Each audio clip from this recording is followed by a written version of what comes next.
pagi teman-teman semua. Jadi setelah 3 bulan ya, 6 bulan yang lalu saya kesini menanam padi ini di lahan bekas tambang pertambangan batubara PT MSA. Dan hari ini kita memanen ya. Ini pas 6 bulan di tanggal 17 Oktober 2021. Jadi pesan saya di sini bahwa ternyata ketika lahan pasca tambang itu bisa dikelola dengan baik, ya, ini akan berhasil. Ini adalah tanaman padi yang kedua ya. Ini tahap kedua. Setelah kita lihat perkembangan dan hasilnya cukup memuaskan, dan untuk tahun ini gulma ataupun penyakit binatangnya ini saya pikir ini nggak ada, dan ini hasilnya bagus sekali. Jadi artinya ini bisa dilakukan contoh ya. Ini bisa menjadi contoh buat teman-teman semua, teman-teman industri, bisa dikembangkan. Sekarang tujuan kita bahwa tambang harus berkelanjutan. Ini bisa mendukung ekonomi di masyarakat sekitar lingkar tambang. Jadi artinya buat masyarakat yang ada di sekitar tambang, ayo kita kembangkan industri pertanian, khususnya padi ya, untuk menjadi daerah-daerah lumbung padi ya, untuk menjadikan daerah itu berdaulat pangan. Mungkin itu yang bisa saya sampaikan. Harapan besar ini bisa menjadi contoh buat teman-teman perusahaan semua.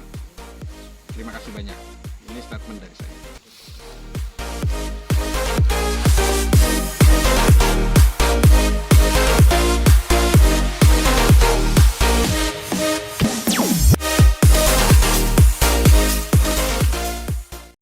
Proses aplikasi penanaman di lokasi eks tambang PT ABK Group di dalam penanaman padi, tentu di awal kita melakukan aplikasi yang lebih menyentuh kepada organik untuk memperbaiki kesuburan tanah.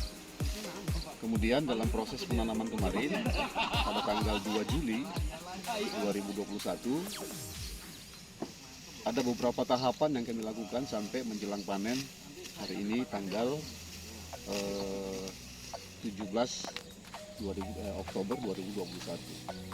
Langkah-langkah yang kami lakukan 17 sampai dengan 20 hari HST setelah tanam, kita sudah mengaplikasikan dengan dosis rendah untuk pengendalian hama dan penyakit. Kita menggunakan salah satu pestisida dan fungisida yang kita berikan aplikasinya per setiap 7-10 hari sekali. Di usia 20 hari kita juga melakukan penyulaman dengan mengambil benih sendiri di lokasi petak sawah yang sama. Karena kita menggunakan sistem tabela, maka benih kita ambil di dalam saja sambil mengatur jarak tanam dan sambil mengatur menjarangkan tanaman padi itu sendiri. Kemudian di usia 25 hari kita melaksanakan kegiatan pemupukan pertama menggunakan unsur urea dan NPK plus yang kita gunakan di sini dengan 300 kg untuk NPK-nya, 200 kg urea dengan 3 kali tahapan. Nah, kemudian sampai dengan usia 30 sampai 40 ada lagi masuk ke tahapan pemupukan yang kedua. Kemudian di 50 lebih ke atas kita masuk yang tahap ketiga dengan dosis yang sudah kita tentukan. Itu mengikuti standar dari Dinas Tanaman Pangan sehingga nanti aman buat konsumsi petani. Nah, lahan kita di sini juga masih butuh unsur organik yang lebih tinggi untuk lebih menyuburkan tanah di sini. Nah, ini proses sampai kita tanam. Usia tanaman sampai hari ini yang akan dipanen sekitar 2,2 hektar itu berusia 114, 15, 16, dan 117 hari ini. Dan insya Allah akan seragam untuk proses pemanenannya. Nah, nanti prosesnya ini kita mitrakan dengan masyarakat. yang terlibat dalam panen, kita bisa melihat di belakang saya ada ibu-ibu, bapak sekalian memanen, itu adalah warga setempat yang kita libatkan di sini dengan pola pembagian 6-1. 6-1 itu 6 buat perusahaan atau lembaga di sini, 1 untuk mereka dengan hitungan gabah dalam karung. Nah kemudian proses kedepannya juga setelah ini ada tim dari Agrotech akan mengumpulkan seluruh padi yang dipanen. Kemudian kita sudah memiliki pabrik mini untuk dijadikan beras setelah proses nanti pengeringan. Dan insya Allah kita akan jual untuk memenuhi wilayah desa setempat. Mungkin ini sudah dapat sampaikan. Terima kasih. Assalamualaikum warahmatullahi wabarakatuh.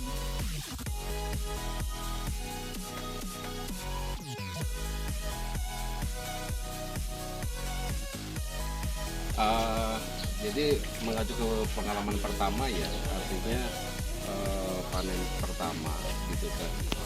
Nah, ternyata memang ada satu prinsip ya, selain dari pengelolaan padi tersebut begitu ya dengan pupuk, karena kita menggunakan bekas panen itu kita simpan di dalam lokasi petakan dan kita proses menjadi kompos begitu ya, sehingga ini akan mempercepat pemulihan tanah begitu ya, seperti itu.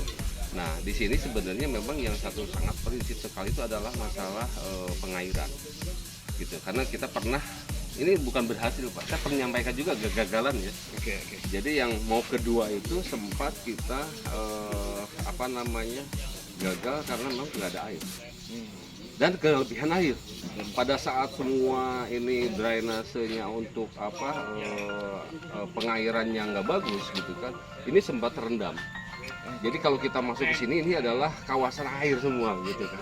Padahal itu udah ada padinya waktu itu gitu kan. Nah itu ternyata akhirnya kita yang harus pertama ini kan adalah masalah pengairan. Pengairan harus clear. Manajemen perairan. Manajemen pengairan itu harus clear gitu ya. Kenapa? Karena di sini butuh air yang bagus. Ya. Yang kedua, akhirnya kita pun membuat irigasi yang khusus, tidak terkontaminasi dengan yang langsung dari tambang. Jadi harus memang Di maintenance dulu. Betul, maintenance dulu. Makanya di sana tuh ada kolam besar di mana banyak rumput-rumput yang secara informasi katanya itu ternyata bisa mengurangi kadar zat besi dan lain-lainnya. Gitu ya. Sehingga kita atur bahwa yang masuk ke sini betul-betul yang sudah terkondisikan, bukan yang bebas. Gitu ya. Jadi, nah ini pun sebenarnya yang kedua ini sempat juga karena kita kekeringan mendatangkan pompa Pak. Air banyak tapi nggak masuk kan, karena kan air yang di sini ternyata kan cukup kualitasnya bagus, tapi kan di bawah kan. Sebenarnya kita air yang di atas ini kering gitu kan. Sehingga kita memanfaatkan sungai yang ada di alam. Jadi sekarang itu kita sudah mengakseskan air itu sekarang insya Allah nggak akan berhenti, airnya ada terus. Kita bisa lihat, jadi kita bikin jaringan itu masuk ke tempat sama pengolahan, nah baru masuk ke irigasi. Jadi air senantiasa terjaga ada terus gitu kan, seperti itu. Dan karena di musim kemarau pun sungai itu ada terus, nah itulah kita manfaatkan juga. Berarti ini bisa continue ya Pak? Insya Allah Pak. Tidak harus nunggu musim tanam gitu ya? Jadi tanam kita ini adalah tanam bukan berdasarkan tanda hujan, tapi kita mengkondisikan karena kita tahu tambang itu banyak sumber air. Kenapa nggak bagaimana memanfaatkannya? Dan itu yang kita lakukan. Sehingga yang masuk ke sini pun sebenarnya itu dari aral tambang semua yang kita kondisikan supaya itu akan sustainable, jalan terus gitu kan. Jadi kemarau pun insya Allah Pak, ini tetap akan jalan gitu Pak. Biasanya kalau habis panen gitu ya, ini kan nanti dibiarin aja, dikumpulkan di tengah gitu ya. Itu butuh waktu berapa? Itu sih mungkin sekitar 2 mingguan lah. Maksimum itu 1 bulan itu untuk processing, untuk menyiapkan bahan-bahan organik gitu ya. Karena kita mencoba sawah yang lambat laun ini mengurangi unsur kimia. Jadi memanfaatkan bahan-bahan organik yang ada, salah satunya bekas padi pun nggak kita bakar, kalaupun ada dibakar tetap dimandikan. Jadi kita menggunakan bekas-bekas yang tanaman padinya, nah itu kita proses menjadi kompos gitu ya. Gitu. Berarti kalau seandainya ini umurnya 6 bulan ya, 6 bulan berarti setahun bisa 2 kali lah ya. 3 lah. Bisa 3 kali Harus panen. 3. Iya, Iya. bisa 3 Kalau kali misalkan 3 bulan sebenarnya kan harusnya 4 kali, nggak mungkin lah 4. Paling tidak 3. panen. 3 Ya, ya. sebenarnya target kita 2. Oke. Tapi kalau ada 3 berarti bonus. Artinya kan semakin bisa produktif. Ya kita harapkan bahwa lahan kita kelebihannya apa? Bahwa di tambang itu adalah kita memiliki sumber air, sumber alam yang luar biasa. Justru bagaimana itu kita bisa manfaatkan. Dan alhamdulillah kita buktikan ternyata ini pun ya bagaimana yang tadi saya bilang di awal ini harus pengelolaan irigasinya baik. Kalau irigasi baik Pak, kita nggak kurang air itu. Jadi kalau misalkan tak ada hujan itu hanya setahun sekali atau 2 kali, ini bisa 3, minimal 3. Target saya shippingnya 4 gitu, tapi jangan terlalu mimpinya terlalu tinggi lah. Oke, nggak masalah. Paling 3 itu udah bisa jalan. Terus selama 3 bulan, 4 bulan ya, terkait hama nih, ada kendala nggak Pak? Hama banyak Pak, karena ini fokusnya hamanya satu, tapi ada diuntungkan gini. Jadi memang kita harus menyambungkan dengan lokasi sekitar. Jadi kebetulan kemarin itu kita di Lojanan, ini musim tanam. Jadi kita harus ngikutin itu Pak, supaya apa? Penyakit nggak semua ke kita, berbagi. Ya, jadi kalau kemarin yang pertama itu kita nanam sendirian Pak. Jadi burung Pak, misalkan burung Pak tumplek ke sini Pak semua Pak. Dan kita belum siap. Iya. Jadi ya menggunakan manual segala macam ya ternyata itu sesuatu yang kita harus koneksikan juga dengan lingkungan sekitar, karena di sini kan mayoritas juga petani banyak, padi segala macam. Nah kita harus ngikutin juga musim tanam mereka juga, sehingga secara penyakit pun ya paling tidak semua bareng Bisa terkontrol. seperti itu. Terakhir terkait cost nih, karena udah 2 kali develop gitu ya, kira-kira berapa nih untuk 2,2 hektar? Nah ini justru ini kita lagi nunggu hasil panen ini Pak. Kita sudah menghitung cost kita gitu kan dengan biaya produksi lah ya. Biaya produksi kita udah mulai dipilah gitu ya. Nah nanti saya lihat hasilnya ini gitu kan berapa sih gitu kan, sehingga nanti kira-kira menguntungkan untuk petani enggak, dibagi dengan petaninya ada berapa gitu kan. Karena kedepannya bahwa ini adalah mereka kita sampaikan ke depan gaji mereka, kalau sekarang kan masih disupport dengan perusahaan, nah ke depan itu mereka gajinya itu dari sini. Jadi kalau misalkan itu menjadi tanggung jawab mereka juga bagaimana ini supaya hasilnya maksimal gitu kan. Nah itu nanti kita akan lihat Pak. Jadi ini kita udah mau ini kan nanti ada bocorannya lah. Ya, jadi nanti kita sudah hitung kos kita, nanti hasil panen ini berapa, nanti kita konekkan berapa sih biaya produksi dengan hasil yang ini kan, kira-kira cukup nggak 2,5 hektar kalau bukan 2 orang. Kalau menurut saya sih masih hitungan kasar saya masih kurang. Paling tidak misalkan itu tuh ada 6 atau 7 hektar dikelola dengan 2 atau 4 orang itu masih. Karena semakin banyak itu kan biaya produksinya kan akan lebih sedikit Pak.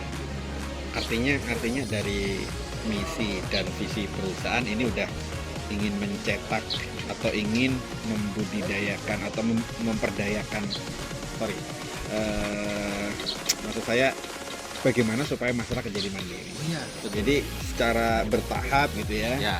Ini akan Betul, mandiri. sehingga di sini pun sebenarnya kalau padi kalau saya melihat itu ini etalase. Justru yang penting itu adalah komoditi lain. Nah seperti yang kita sekarang lagi itu kan ada lada. Lada pun kita bukan buahnya, tapi bibitnya. Jadi nursery. Iya. Ya, jadi kita sudah menyiapkan yang 2 hektar, mau 3 hektar itu nanti untuk lada.